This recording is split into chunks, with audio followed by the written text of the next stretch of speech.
This is Entrepreneurship 101, inspiring entrepreneurs to rise, innovate, and create lasting impact. I'm your host, Daniel Lucas, and our today's guest, he is the creator of Intellitary Real Estate and Mortgage Network, and, well, of course, tech founder, fintech entrepreneur, and investor, not other than Mr. Sheldon Wolf. Hi, Luke. Hi, Daniel. Thanks for having me on your show today. Welcome, welcome, Mr. Sheldon, on Entrepreneurship 101. And can you please introduce more about yourself that I miss? Well, I got into this crazy business decades ago. I started in 1989. If that shows you how deep my roots go. So press fast forward. Here we are in 2026, and the real estate industry, which is really in real estate and financing, which is my background, has gone through its own evolution. And Intellitary is my compilation of where the world's going now that we have AI, and it kind of completes the evolution, brings you up to where real estate should be, um, and that's what I've built. Well, thank you for sharing to the world, Mr. Sheldon, here on Entrepreneurship 101.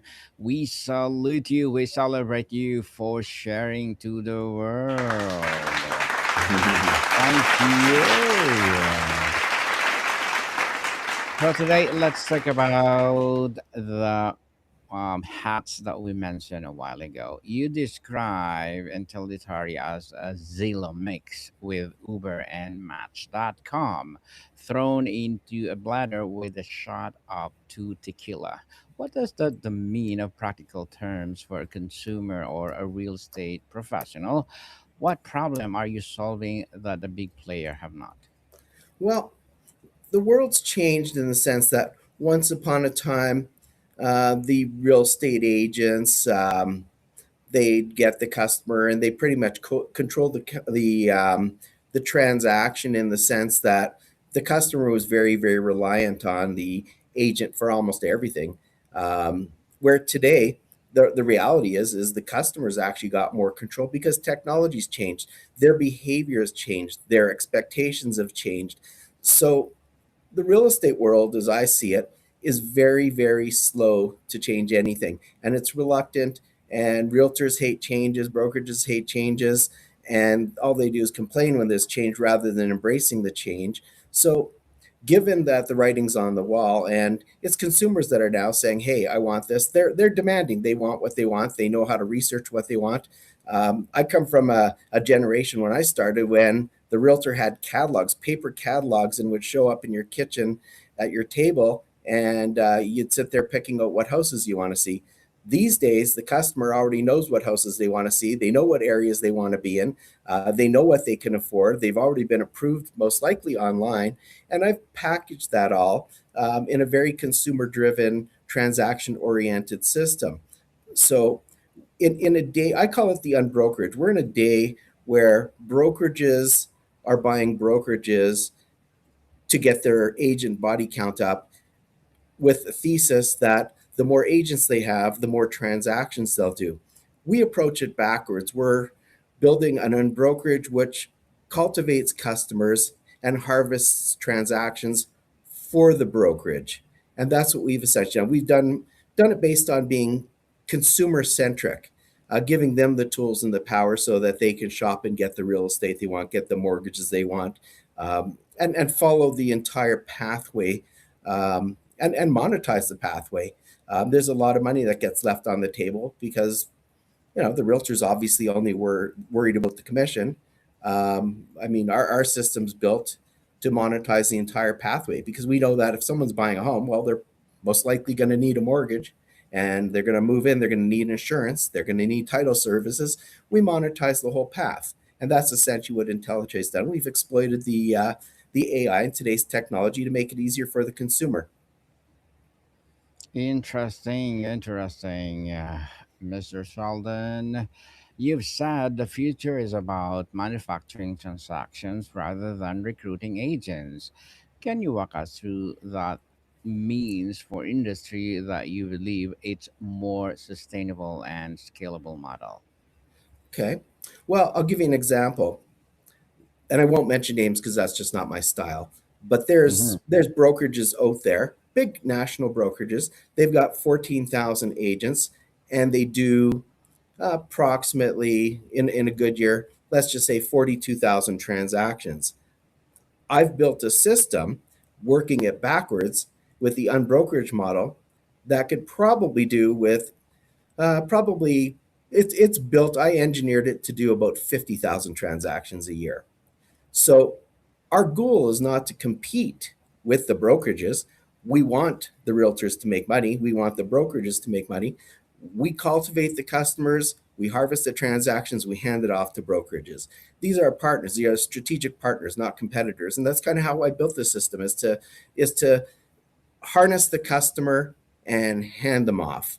And I mean, from all sides of it, everyone's a winner because the customer wins. Well, so do the agents who are struggling, because that's really the factor here. The world's changed, and we're finding that 9 out of 10 realtors are struggling to get customers, and then they get the customer, they're struggling to harness and control the customer and get the ball past the finish line, and that's essentially what Intellitary is designed to do. Well done, Mr. Sheldon. You noted that the big brokerages, both legacy and new cloud based ones, are losing money. Why is that happening? And how does the intertalitary ecosystem model create a different economic outcome? Well, as I said, we partner with the brokerages. The realtors, for example, they're making more money today. They're not making money because they're smarter, because they got better, or technology's changed and they're now superstar rock stars. That's not what's happened. The realtor's making more money because the house that was $300,000 5, 6 years ago is now $600,000. That means they're 5 or 6% commission. When you say, well, if the house price is doubled, well, their commission's doubled. They're making more money. Who's making less money is the actual brokerage. Why are they making less money? Because today we're in a day where you have this company buying that company's buying this company. They're growing because they want to have a higher body count. They figure the more agents they have um, means the more transactions they get, which is partially correct. However, what they're doing to recruit realtors today is they're coming up with these really insane low monthly fee, like literally $100 a month, and then a deal fee of something like $275. And that coming from a generation where I came from, where and not to say this was any better, because it's the other extreme where they took 50% of the commission. But my point being is, when you're charging only 275 per transaction, it means that the brokerage is not making a heck of a lot of money. And their view is, well, if they're losing money based on only collecting $275, and your vision is that the more agents you get, the more revenue. Well, no, you have losses. There's companies out there, and like I said, I won't mention names, but there's some companies out there that lose hundreds of millions of dollars a year, and that's enough proof. This isn't just me sitting here saying their system's not working. It's not working because a lot of these companies are publicly traded and their financials are available, and the losses are there for everyone to see. So back to the 275.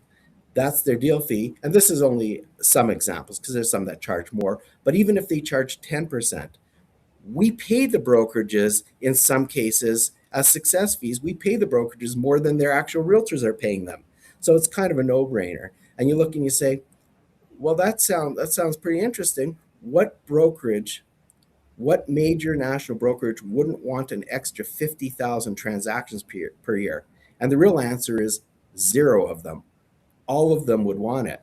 Our problem is we want to be very, very particular who we partner with, because not all realtors are out there are created equally. Not all brokerages are created equally. So you want to make sure that if we're going to lock horns and partner up with a partner, we want to make sure they're the right partner, and they're going to give our customers, because remember, we're customer centric. We want to make sure our customers get the best top quality service that they're on our page. We're the ones handing off the customer. We want to make sure that they're getting exactly what they should be getting as an Intellitary customer.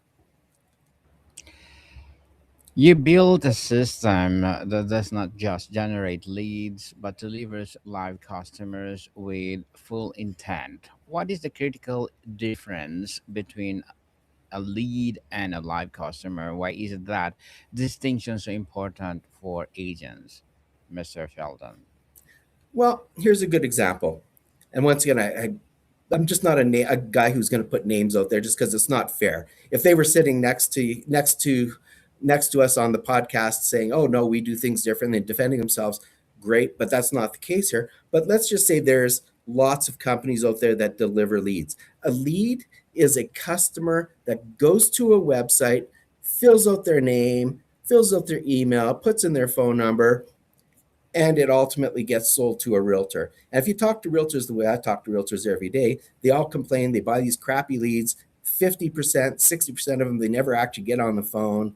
The ones they do get, maybe only 2% of them are actually interested. Let's talk about what Intellitary does different. Keeping in mind, I've been in this game for over 3 decades. Customer goes to Intellitary. Chloe, who you see in front of you, actually pops up on the screen. She is two-way audio, video, AI. I'd say she knows everything I know about real estate times 3,000 and can have a fully engaged conversation with you. She's going to get you to finally fill out a form. As soon as you fill out the form, she's going to pop up on your phone and actually have a telephone call with you and get the rest of the information she needs. When she's done, she knows who you are, what you want, when you want it, if you have to sell before you buy, if you're currently renting and it's your first home, if you've been pre-approved, everything a professional champ rockstar realtor would ask a question. But now that she's got you on the phone, she's actually got the ability to hot transfer call to one of our subscribed partners. And that's what she can do. She can actually dispatch this phone call the same way Uber dispatches rides to our agent partners. We don't want people that realtors that might get back to the customer. We want realtors that can actually handle the hot transfer. The customer's going to be on the phone or the appointment's going to be booked. So, I mean, we're cultivating customers. We put our effort into making sure that they're going to get the service. We want to then hand it off to somebody who's going to give our customer the best service. And the same goes for listing a home. If someone has a home to list, we're going to have the realtors compete. We're going to get our customer the best deal. And that's the difference. We're giving our customer every edge possible, and we're giving our brokerage partner the revenue that they've just simply lost over the years. And at the same time, realtor wins too because they're getting a deal when they simply didn't have this customer. The best service indeed. So, Mr. Sheldon, you've said that code customer behavior is completely different today than it was 20 years ago. Code. How have consumer changed, and how has, well, Intellitary adopted to meet them to where they are now? Good question. So here's the thing. Customers once upon a time would go shopping, they'd buy what they wanted to buy, and then they'd drive home with their product and live happily ever after. Today, we have a generation where a customer wants to go on Amazon, press a button, and by the time they finish pressing the button, they're already running to the door to see if it's arrived. That is how customers have been programmed today.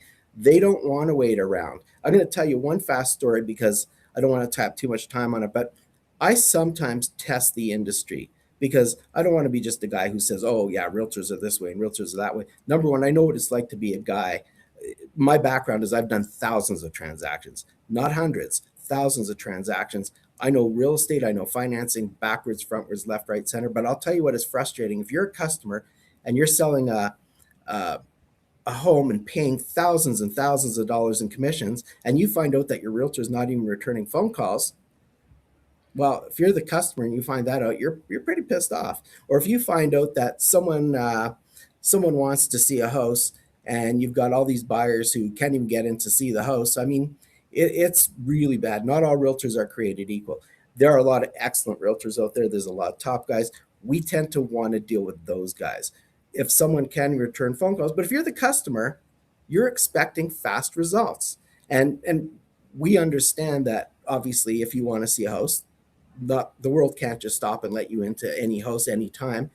But we want to get as close to that as possible. We want to give the same kind of service that realistically a customer should expect. Not if we don't want to frustrate a customer. We want to take the frustration out of home shopping or home selling. And like I said, there's a lot of money when it comes to agents. They're making a lot of money. If they sell a listing, they're getting paid a lot of money. If they get a listing, they're going to make a lot of money from that home seller usually. And for that, a lot of money that they're going to get, they should expect minimum performance. And that's what we're trying to deliver because it's really fallen off over the years. Well said, Mr. Sheldon. You believe the future will see customers literally writing their own offer, pressing their own buttons, with realtors becoming more like advisory role players. How close are we to that reality, and what are the barriers? Well, AI has brought a lot of interesting concepts to the table. A lot of people will say that AI will ultimately replace the realtor. I believe that we're kind of oddly enough, because almost everything we do is AI generated. My entire platform's AI generated. All our workflows are AI generated. I would not really want to see a day where there's no more realtors, there's no more brokerages, there's none of that. That's one of the reasons we set up partnerships with brokerages. That's the reason we set up partnerships with these agents. And I think, can a customer do their own research using AI? Absolutely. Um, can they draft their own offers, fill their own documents? There's the DocuSigns of the world. There's all these technologies out there now. Can it be autonomous? It absolutely can. Um, do I think that realtors will get better answers from AI? Well, let's get real. AI is not flawless. I can tell you, there's 0 days of the week where we don't get frustrated working with AI because it's not producing accurate or real life examples of what it should be producing. So I would hate a customer to be relying on AI to end up on a landmine, especially on a real estate transaction, because these are pretty big, expensive transactions. A real estate transactions typically one of the most expensive transactions a person's going to make in their life. If it's their home and it's their only home, it's going to be their biggest transaction. If you're an investor, you don't want to make mistakes because AI misunderstood something. So I think that it's always important to have proper advisement. I think it's, you know, like I said, not all realtors are created equally. So to say my sentence properly, I think it's important to have a good realtor, someone who's reputable, someone who has got a history of handling a lot of transactions, knows his way around. I think that's important. I think from our perspective, AI is an excellent tool. Handling our workflows, handling our customers, getting them into the hands of our agents, that's I think where creating the efficiency, that's where I'd like to see it go. Can it become autonomous and people doing their own offers? Yes, but I'd still like to see human oversight just because, I can tell you, like I said, I use AI every single day. 0 days go by, and I can tell you, not a day goes by where I don't catch mistakes and errors. So, Mr. Sheldon, you mentioned a company that lost $1.2 billion in a single quarter because they had a CEO with no real estate experience. Why do you see this pattern repeated so often in prop tech and fintech? I think what I do see is I see a lot of venture capital companies and they're chasing the next big thing, and they run off of a formula, and it's kind of an obscure formula, but they're able to lose 9 out of 10 times knowing that if they get one big one, it cleans up the mess for the other ones where they kind of made a bad decision.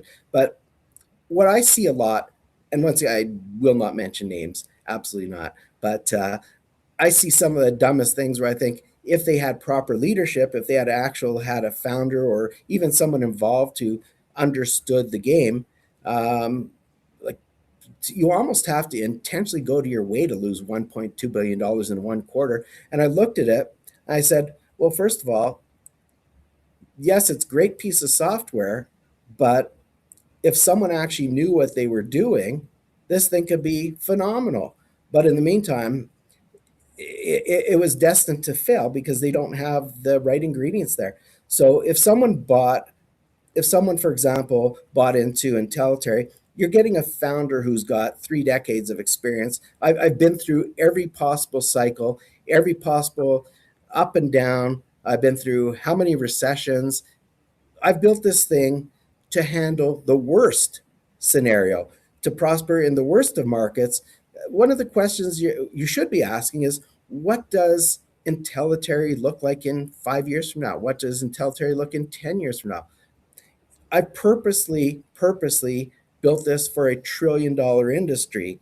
I purposely built this thing so that when the market gets worse, this thing is still producing customers. This thing is designed not just for today. I mean, I built the future. I just brought it in today, but that's the strategy any venture capital guy should be playing with is, what does this look like if I press fast forward? And unfortunately, when I see these companies losing um, outstanding amounts of money, I just shake my head and I go, okay, well, who's involved there? And they just don't have the right players. Uh, Part of what we're seeking, obviously, we're looking for some rounds of funding ourselves, but I just can't help but think whoever is involved with this, they're almost cheating by getting involved with this because you're getting a platform that fully is built to facilitate mass customers, and you're getting the founder and the experience. So I mean, it's by all means ready to lift off pretty much. So Mr. Sheldon, to wrap up our discussion for today, you've talked about the Flintstones meets the Jetsons, nature of the real estate industry.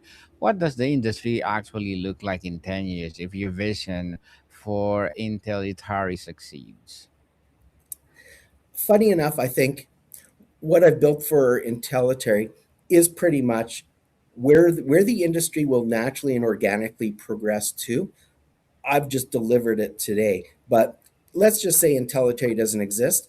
I think how I've built Intellitary, if you can imagine a factory in the clouds, no bricks and mortar, no desks, no recruiting agents, but imagine a big factory in the cloud, and all we do all day long is manufacture, process customers who want to buy, want to sell real estate, want to get financing, need insurance, whatever other verticals we could put into that are obvious fits because the fact of the matter is, if you're going to buy a home, you're going to need insurance. You're going to need a attorney to close this thing. You're going to need title services. You're probably going to need inspections. But let's stop there and say this thing here is designed to deliver what I envision. If I didn't exist, I envision um, real estate looking like in 10 years.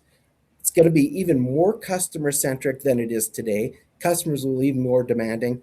Customers will use AI to find their homes, um, and will be able to punch their own offers in. I mean, writing an offer to me has always been just field mapping. How much do you want to offer? Well, that goes in this field here. How much down payment? Well, this goes in that field. Have you been pre-approved? Yes or no? That goes in that field. To me, it's all customer centric. There are customers that should not be handling their own transactions. I know that from experience, but there are a lot of sophisticated customers out there that certainly can and would be able to. And the same goes for selling a property. I mean, what is the MLX? What is the IDX? It's a database. It's a database of properties. Once upon a time, you had to broker load these things and upload them. Nowadays, it takes 5 minutes. Once upon a time, relying on a realtor to do it took a good few hours. I mean, everything's changing. Everything's getting easier. Everyone today has a computer. Everyone today has a computer in their hand. You can do almost anything even off a smartphone. So press fast forward 10 years.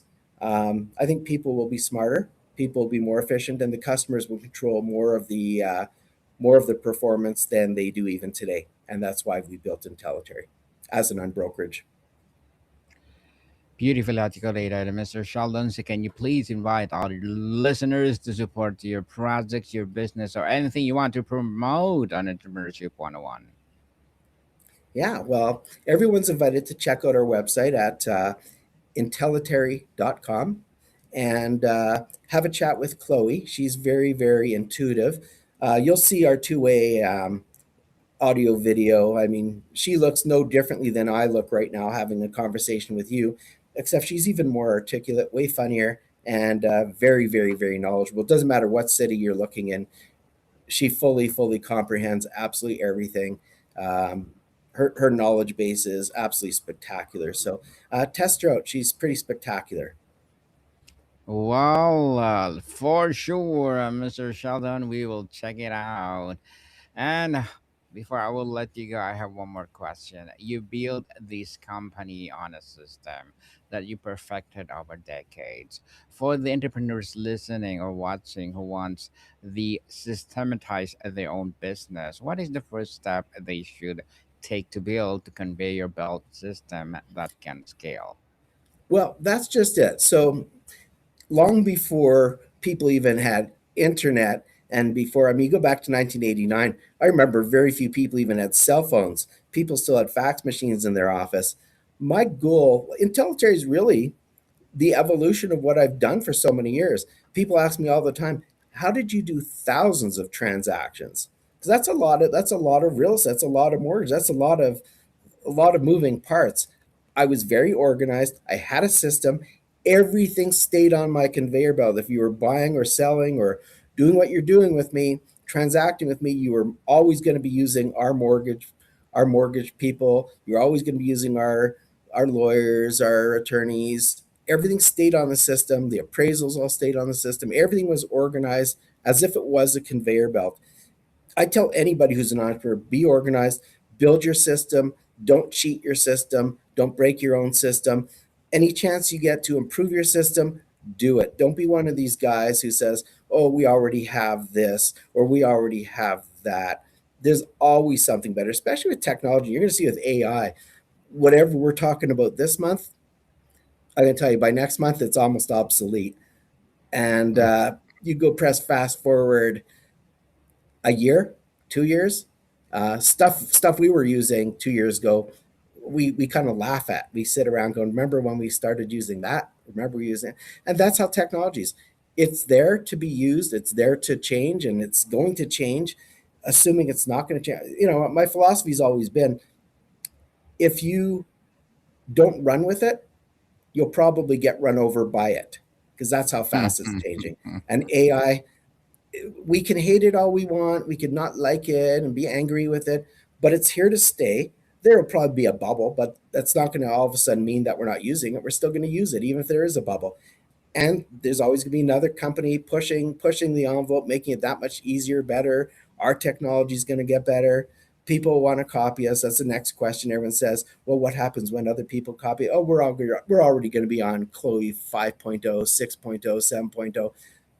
One thing you don't get, I don't care how good AI gets, you don't get the 3 decades of experience that are upstairs here. And that's the thing. The idea is to always be moving in the right direction, and never stop moving, never stop growing. And that's my message to anyone who's in trying to be an entrepreneur, trying to grow their business, trying to scale their business. Be the best. Don't stop running.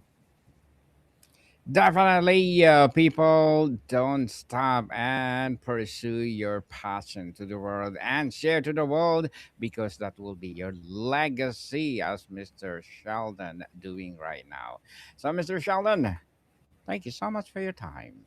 Absolute pleasure. Thanks for having me. What up, people? See you soon. I will invite you again to my other podcast, Coaching 101, and let's do coach people to be an agent, a real estate agent to your Intellitary, Mr. Sheldon. Yeah, perfect.